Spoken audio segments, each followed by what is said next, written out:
Bueno, mis hermanos, vamos a leer en esta noche dos textos en los primeros dos capítulos del primer libro de la Biblia.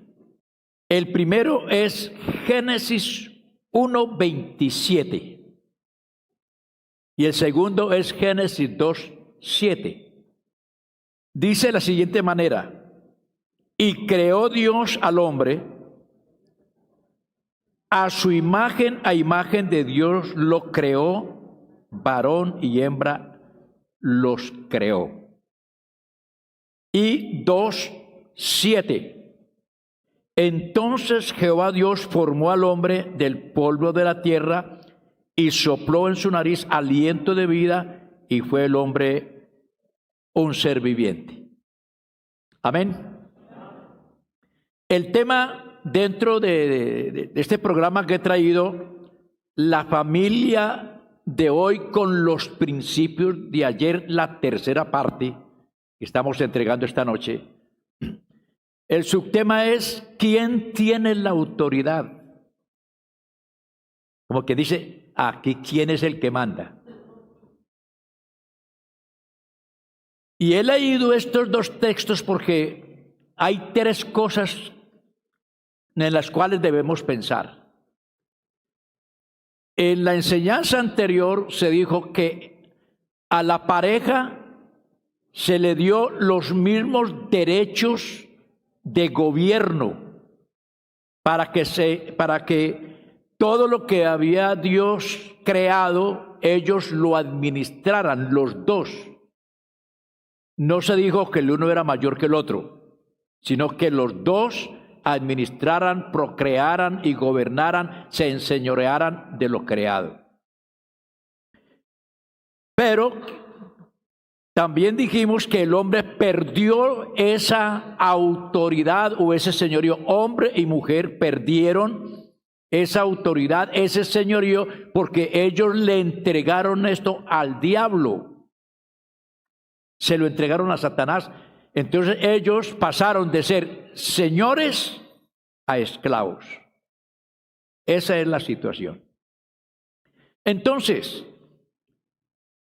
después de la caída, tanto el hombre como la mujer comenzaron a buscar lo que se les había perdido.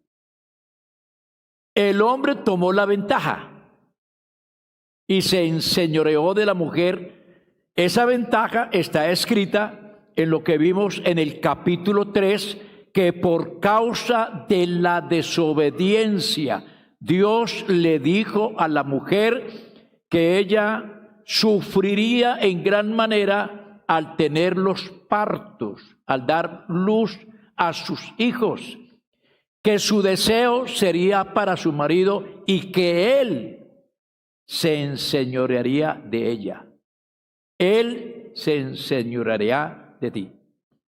Entonces, la mujer fue sometida y se establece lo que se ha llamado esa línea patriarcal, donde la mujer ha tenido que pagar las consecuencias, las secuelas del pecado. Pero que con la venida de Cristo, el Señor Jesús da origen a una nueva creación. Y por eso he traído estos versículos, porque me llaman la atención. El 1 dice, el 26 dice: hagamos al hombre a nuestra imagen y semejanza. Y el 27 dice que Dios creó al hombre a su imagen y semejanza.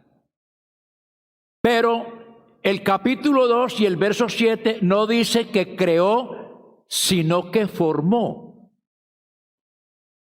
Y entre crear y formar hay una diferencia.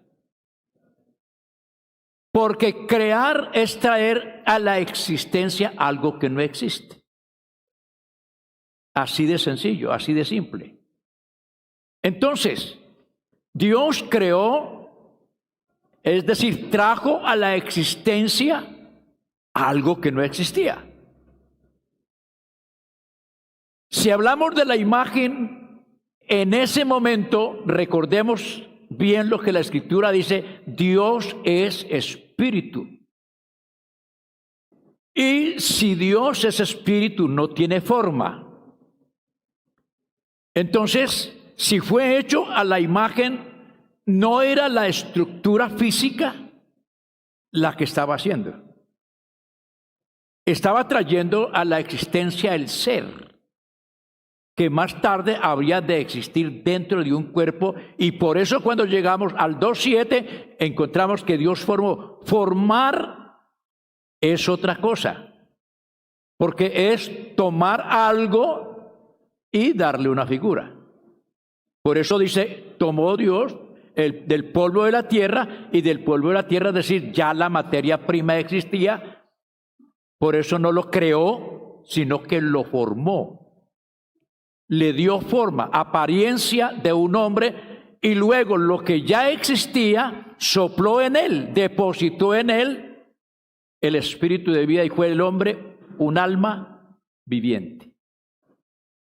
Entonces, en esa parte de la creación y la formación no hay diferencia.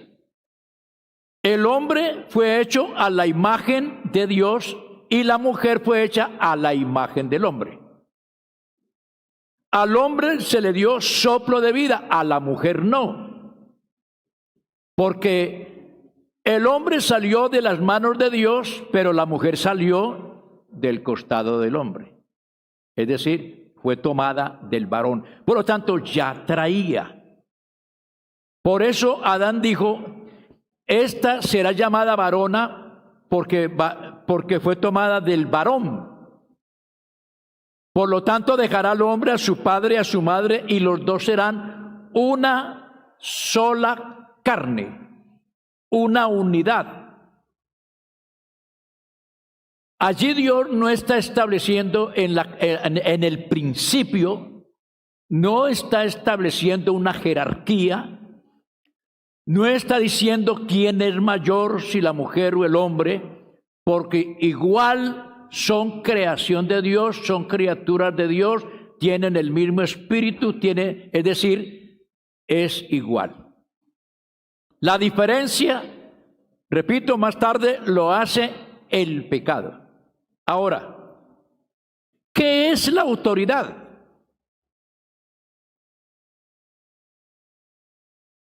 ¿La autoridad es una mujer o es un hombre? No. La autoridad es una investidura que el ser humano recibe. De allí que Dios establece la autoridad y manda a que se respete la autoridad, según Romanos capítulo 13, que toda persona debe estar bajo autoridad, tanto en lo eclesiástico como en lo legal. Toda persona debe someterse. Podemos mirarlo para que corroboremos estas palabras de las cuales estamos hablando en esta noche. Sométase toda persona. Aquí no está hablando de la iglesia, está hablando en términos generales. Sométase toda persona a las autoridades superiores. Entonces existen unos rangos. Recordemos que la Biblia habla de potestades, habla de principados y habla de gobernadores. Hay un gobierno, hay una jerarquía establecida dentro de esas esferas espirituales. De igual manera, en la creación, todo ha sido ordenado, planificado por Dios, y todas las cosas se rigen dentro de una ley.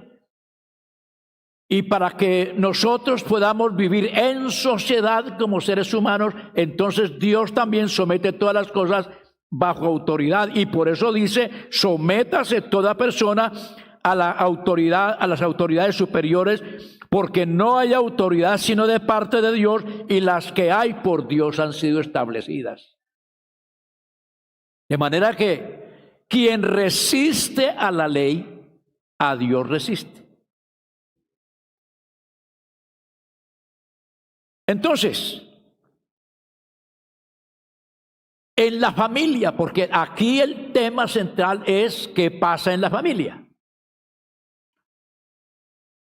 Decíamos lo que la Biblia plantea en Corintios, 1 Corintios 11, cuando él habla acerca del orden que debe existir, y dice de la siguiente manera: pero quiero que sepáis, 11:3, pero quiero que sepáis que Cristo es la cabeza de todo varón, y el varón es la cabeza de la mujer, y Dios la cabeza de Cristo. Nos está hablando de autoridad. Dios como máxima autoridad. Dios manifestado en carne, o sea, Cristo sometido a la autoridad del papá. El obediente al papá. Y el varón está en el último lugar en ese orden de jerarquía, porque dice que Cristo es la cabeza del varón. También se definía que este asunto de cabeza, ¿qué es lo que hace la cabeza? La cabeza ejerce un gobierno en el cuerpo, pero no para esclavizarlo, sino que la cabeza ejerce una función que vela por todo el bienestar del cuerpo. De tal manera que si alguna parte del cuerpo sufre, por ejemplo, nace una infección o tiene una herida o le pasa algo en cualquier parte del cuerpo, en la piel, inmediatamente la mente envía los materiales que son necesarios para impedir que esa persona sufra. Y nótese cómo a la respuesta a una herida, sin que necesidad de que la estén cosiendo, ella misma va cerrando, porque ella tiene esa función, tiene ese mecanismo que viene desde la mente para que vaya pegando la piel. Si tiene sed, ¿de dónde viene la alarma? De la cabeza. Si tiene hambre, ¿de dónde viene la alarma? En la cabeza. Si le falta vitaminas, ¿de dónde viene la alarma? De la cabeza.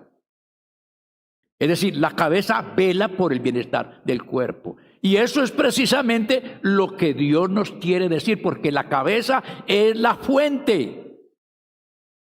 Y el cuerpo está conectado. Y cuando la Biblia dice que Dios es cabeza de Cristo, es porque Él es la fuente. Aleluya al Señor. Y se transmite a través de Cristo, quien es cabeza del hombre. Entonces Cristo se convierte para nosotros en la fuente de vida. Cristo vela por la integridad de la iglesia que somos nosotros. Por eso el que se mete con la iglesia se mete en la grande, porque tiene que vérselas con el Señor Jesucristo. Entonces, Cristo hizo posible que el hombre recuperara su lugar no en el mundo natural, sino en el orden espiritual. Porque aquí, hermano, las cosas siguen igual. Aquí el ser humano sigue reclamando sus derechos. La mujer sigue reclamando sus derechos porque ella los perdió, ella perdió su autoridad. Con la caída, con el asunto del pecado, perdió su autoridad, y por eso ella está reclamando su lugar, porque ella también quiere gobernar. Ella también quiere ser superior al hombre. y el hombre quiere superar a la mujer. Entonces hay un conflicto y siempre lo existirá. Hay mujeres muy dóciles, pero hay otras que no lo son. Hay mujeres que son muy mansas y se dejan y Dios mío bendito. Pero hay otras que el hombre tiene que salir corriendo. Son muy bravas. Y como tienen la misma capacidad, hermano, para desarrollar fuerza, son inteligentes, son capaces, son más sacrificadas que cualquier otra persona. Bendito el nombre del Señor. Pero Dios es muy sabio y Él no quiere guerras de ninguna especie. Antes, al contrario, por eso Él establece la paz en el corazón. Cuando Él entra en nuestras vidas, Él establece la paz porque Él es el príncipe de la paz. Entonces la guerra se termina, la guerra se acaba. Porque Él derribó la pared intermedia que había de separación, aboliendo en su carne las enemistades. No hay enemistad. Así como en nuestro cuerpo funciona en armonía, en comunión y armonía. Y con eso el Señor nos está enseñando que siendo Él la cabeza, la función del cuerpo debe ser igual, que es la iglesia. Debe estar en comunión y en buena armonía. Entonces ahora nosotros no tenemos que pensar en asuntos de gobierno, en el orden material, sino más bien en el orden espiritual. Y vamos a mirar hasta dónde llega esto. En el Evangelio de San Juan, capítulo 20, versos 21 y 23, hace referencia sobre la importancia de recibir el Espíritu Santo. Lo dice así: entonces Jesús les dijo otra vez, paz a vosotros. Como me envió el Padre, así también yo os envío. Y habiendo dicho esto, sopló y les dijo, recibid el Espíritu Santo. A quienes remitieren los pecados les serán remitidos, y a quienes se los retuviereis les son retenidos.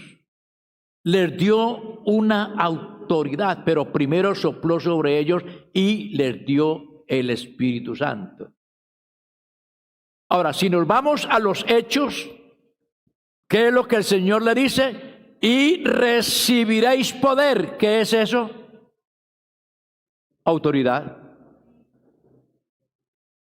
Recibiréis poder, en otras palabras, recibiréis autoridad cuando haya venido sobre vosotros, ¿qué? El Espíritu Santo. Efesios capítulo 1, versos 22 y 23 nos dice, y sometió todas las cosas, Jesús sometió todas las cosas bajo sus pies. Dios en Cristo reconquistó, recuperó lo que estaba en manos del diablo. Dios sometió todas las cosas bajo sus pies y lo dio por cabeza sobre todas las cosas a la iglesia, la cual es su cuerpo, la plenitud de aquel que todo lo llena en todo. Oiga esto. Y sometió todas las cosas bajo sus pies, sean dominios, sean principados, sean potestados, lo alto, lo bajo, todo fue sometido por Cristo. Y lo más maravilloso es que Él, que tiene el poder y que tiene la autoridad, el Señor, o sea, el Padre, lo puso por cabeza sobre la iglesia. Entonces, Él dice que Él tiene toda la potestad. Y Él reparte esa potestad. Lucas capítulo 10, verso 19, hablando de la comisión, dice, he aquí os doy potestad, es decir, os doy autoridad degollar serpientes y escorpiones y sobre toda fuerza del enemigo, y nada os dañará. Y nada es nada. Cuando habla aquí de escorpiones, de serpientes y escorpiones, está hablando de las potestades superiores que gobierna Satanás. Esas legiones, esas autoridades del infierno, todos esos demonios. Hermanos, Jesús los dominó, los avergonzó y fueron puestos bajo sus pies. Ahora, si Cristo es la cabeza de la iglesia, ¿dónde quedan esos poderes infernales? Quedan sometidos a la autoridad de la iglesia. Pero hay hermanos por ahí a veces que resultan que temblan. ¡Ay, qué miedo! ¿Miedo de quién? Si está en Cristo no debe temer. Amén. Y nada os dañará. Mateo capítulo 28, en la gran comisión. Jesús se acercó y les habló diciendo: toda potestad me es dada en el cielo y en la tierra, por tanto, id y haced discípulos a todas las naciones. Esa palabra, haced discípulos, ¿es solamente hombres? No, incluye mujeres. Alabanzas al Señor. ¿Y qué más les dice? Bautizándolos en el nombre del Padre y del Hijo y del Espíritu Santo, enseñándoles que guarden todas las cosas que os he mandado. He aquí, yo estoy con vosotros. La máxima autoridad dijo: yo estoy con vosotros. ¿Cuándo? Todos los días. Todos los días. Entonces, la máxima autoridad de la iglesia en el orden espiritual es Dios. Dios es cabeza de Cristo, Cristo cabeza del varón y el varón cabeza de la mujer. Es una forma en que se transmite lo que Dios tiene. Es una jerarquía espiritual de comunión para suplir las necesidades del ser humano, del cual Dios quiera ser partícipe. Recordemos que Dios, como creador, es el Padre. Y como Padre, Él es el sustentador y Él cuida de su creación. Y lo he dicho una vez y lo digo otra vez, el Salmo 104 nos habla cómo Dios cuida de su creación. No importa quién sea, desde el animal más pequeño hasta el ser humano más malo que haya sobre la faz de la tierra.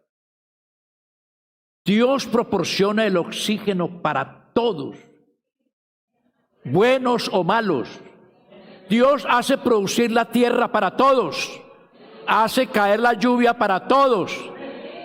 Y aún más, guarda la vida. ¿Cuántos inconversos les ha pasado algo y salen ilesos? Tienen que decir: a mí Dios también me guarda, y es verdad. Porque Dios no quiere la muerte del pecador, sino que éste se arrepienta y viva. Yo estaba enfermo y oré y él me sanó. Y bueno, sí, lo sanó, está bien. Dios está mostrando su misericordia, porque Dios cuida su creación. Pero aparte de cuidar de su creación, Él tiene una gracia manifestada. Y la gracia es diferente a la misericordia. Dios tiene misericordia de todo mundo. Pero la gracia la tiene Dios para que el hombre entienda que la misericordia de Dios lo conduce a la gracia, para que se arrepienta y entre por el camino que conduce a la gloria. Alabanzas al Señor, a su nombre sea la gloria. Entonces, en la casa, ¿quién tiene la autoridad? Ambos. somos responsables, hombre, mujer. Ninguno puede decir aquí mando yo, porque es una administración compartida. El deber del hombre es proteger a la mujer, así como la cabeza protege el cuerpo. ¿Quién es el que le da la señal de peligro para cruzar la calle? Los pies. ¿Quién le da esa sensación de salir corriendo cuando ve al ladrón? ¿Solamente los pies? El que detecta el peligro es la cabeza. La función de ella es proteger el cuerpo y darle lo que necesita. Así también es dentro de la vida en Cristo. Por alguna razón el Señor cogió de todas partes y los metió en un solo cuerpo. Hizo una unidad. Somos uno en Cristo. Y Pablo dice claramente, no hay hembra ni hay varón, ni hay griego ni incircunciso, todos somos iguales. Igualitos, igualitos. La única diferencia es la parte física, pero el alma es la misma y Cristo pagó el precio por ella. Yo no creo que haya pagado más por un varón que por una mujer. Pagó el mismo valor, el mismo precio, su vida, su sangre, su sacrificio, lo pagó por todos.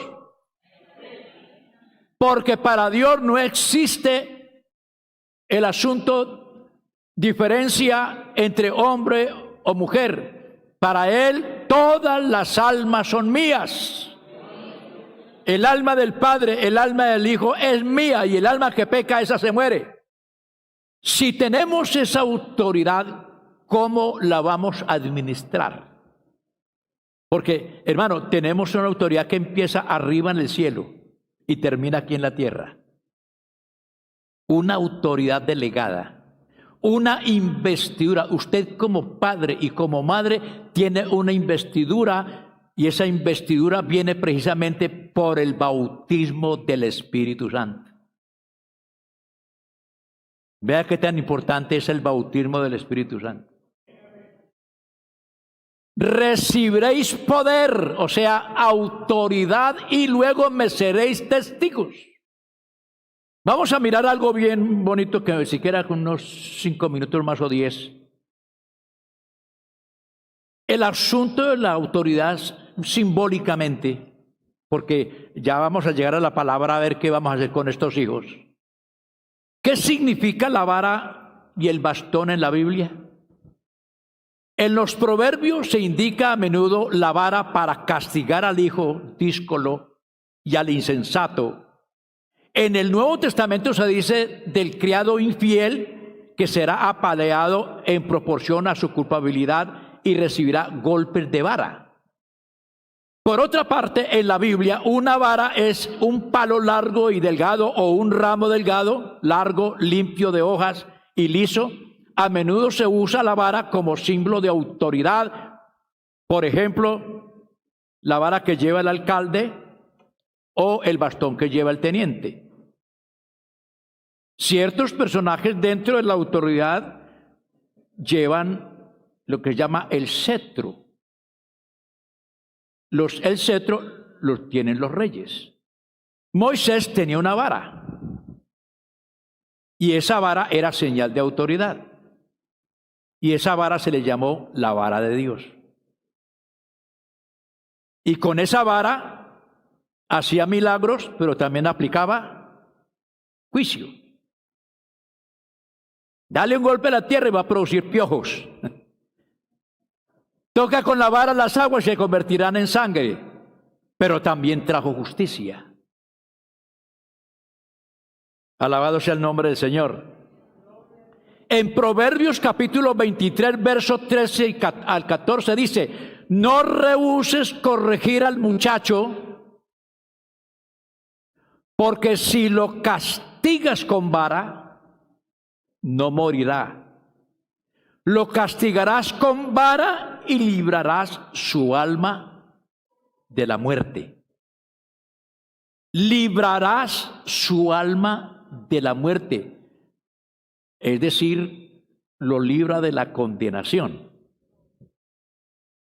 Instruye al niño en su camino, que aun cuando él fuere viejo no se apartará de él. El asunto es, hay que hacerlo exactamente como dice el texto. Hay que coger una vara y realmente darle unos garrotazos al muchacho. De hecho, no. Pero lo que sí está diciendo es que los padres deben ejercer la autoridad. Es decir, padre que no tenga la vara no tiene nada. Y los muchachos hacen lo que quieren. Si papá y mamá no tienen la vara, es decir, la autoridad que Dios dice, hermano, los muchachos se les salen de la mano. Hacen lo que quieren, viven como quieren. Al último, los que dan la autoridad, los que mandan allá, son los muchachos. Y ese es el problema de hoy. El mundo no tiene eso, no tiene esa autoridad. Y por eso tiene que emplear la violencia. Pero hermano, nosotros tenemos una autoridad. Y esa autoridad es para ejercerla. Aquí es donde vamos a ver cómo es la clave. Abuelo de pájaro, porque esto hay que repetirlo. Efesios capítulo 6. En este pasaje encontramos algo especial, que a veces lo pasamos por alto. Hijos, obedeced en el Señor a vuestros padres, porque esto es justo. Honra a tu padre y a tu madre, que es el primer mandamiento con promesa, para que te vaya bien y seas de larga vida sobre la tierra. Y vosotros, padres, no provoquéis a ira a vuestros hijos, sino criadlos en disciplina y amonestación del Señor. Vamos a parafrasear este pasaje. Primero, hijos, obedeced. Aquí no es palabra para inconversos, palabra para creyentes, porque dice, obedeced en el Señor. El que le obedece a papá y a mamá, le obedece al Señor. Los que no obedecen a papá y a mamá van en contravía y desafían la autoridad. Hermano, se están metiendo en graves problemas. Y quiero que los muchachos me presten atención esta noche. Esto no es un juego, porque, hermano, la vida sigue su curso. Los muchachos están creciendo, nosotros pasamos y nos vamos, pero ustedes siguen. Y lo que ustedes hacen hoy lo pagan mañana, con sus propios hijos. Es una cadena. Entonces dice, obedeced en el Señor a vuestros padres. ¿Eso es un favor o es un mandamiento? Un mandamiento. ¿En qué se basa? Dice el Señor, ¿en qué se basa? Él dice, pues es que eso es justo. ¿Cómo así que es justo? Claro. Muchachos, piense por un momento. 9 meses cargándolos en el estómago. No la deja dormir. La pone con un malestar terrible que a veces ni puede comer ni puede oler nada porque ya está que se muere. Y tiene que soportarlo allí pateando todo ese tiempo desde que tiene vida. El dolor que causa la traída de un hijo. Muchachos, por favor, hermanos. Nuestras mamás tuvieron ese sufrimiento para traernos aquí a la tierra. Y por eso, nótese que el Señor dice, es que esto es justo. Porque ellas tuvieron que sufrir. Y aparte de eso, tuvieron que estarle limpiando la cola por mucho rato. Dándole la pucha para que cada vez que está chillando, llorando, alimentándolos. tratándolos como, porque son seres totalmente indefensos, incapaces, pero ya está una mamá que responde. Llora a la medianoche, mamá se levanta o papá se levanta. Se enfermó, papá y mamá están sufriendo. Y están creciendo y ahí están ellos, les brindan amor, pero ahí es donde está el asunto, que no solamente hay que brindarles esa parte de afecto, sino que viene la otra parte, que es la aplicación de la vara. ¿Cómo es? Entonces dice el Señor, porque esto es justo. Todo lo que ellos han sufrido y vienen sufriendo, hasta ver los profesionales, quiénes son los que tienen que trabajar para que ustedes coman, para que ustedes vistan, para darles los zapatos que quieren, para darles la recreación que quieren. No es papá y mamá. Entonces, ¿por qué son tan atrevidos y groseros? Respeten a papá y a mamá y sométanse a la autoridad. Y no importa que tenga la barba en pecho, mamá es mamá y papá es papá.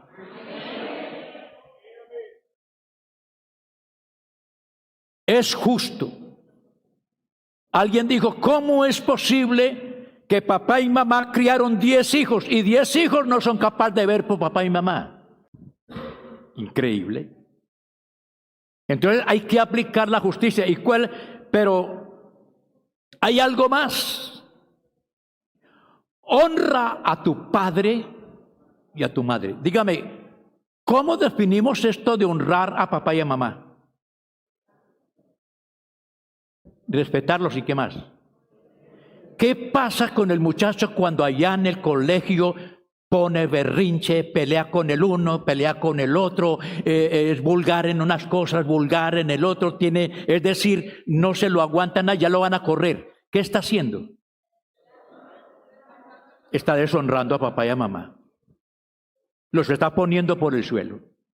Pero ¿qué pasa con ese muchacho que ocupa el primer lugar, el primer puesto ya en el salón? Que tiene que ser, qué persona tan educada, tan decente. Hablan bien de ese muchacho. Dígame, ¿a quién están honrando? A papá y a mamá, porque están diciendo, oiga, le han dado una buena educación. Y lo más maravilloso es que el Señor dice que estas palabras tienen una promesa. Dice, porque es el primer mandamiento con promesa. Amén. Tienen mandamiento. ¿Y cuál es esa promesa? Para que te vaya bien y seas de larga vida sobre la tierra. Así que si se quiere morir temprano, sea desobediente e ingrato con sus papás.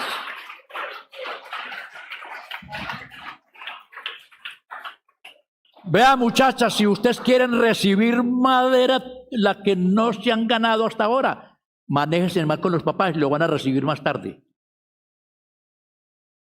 Seguro que eso va a ser así. Pero si usted es ese hijo que ama, respeta, claro que falta la parte de los padres, ¿no? Falta la otra parte. Pero hoy no alcanzamos porque se me fue el tiempo. Y yo estoy aquí, que mejor dicho, más emocionado que... Hermano, porque tenemos que entender ese propósito de Dios dentro de nosotros como cristianos, para encontrar las fallas, para tener, hermano, la humildad de poder aprender y desaprender para poder aprender. Porque a veces nuestra arrogancia no permite el aprendizaje. Es que yo soy así. Así me levantaron, así soy yo. No, aceptemos lo que Dios nos enseña en su palabra. Dios es bueno. Dejémoslo hasta allí. Muchachos, esto tiene promesa. Manéjense bien con papás. Proyéctense un programa bonito, un proyecto de vida donde incluya la vejez de papá y mamá. Pónganse de pie, hermanos, y damos gloria al Señor. Y parece que nos falta una cuarta parte. Y recuérdese, varón, que el hecho de que usted sea varón, usted no es más grande ni más pequeño en la casa. Simplemente usted es la sombra, usted es el medio, usted es la fuente, usted es el conducto regular para que todo funcione bien. Amado Señor, te damos gracias. Gracias, Señor, por tu palabra que cada día nos enseñas.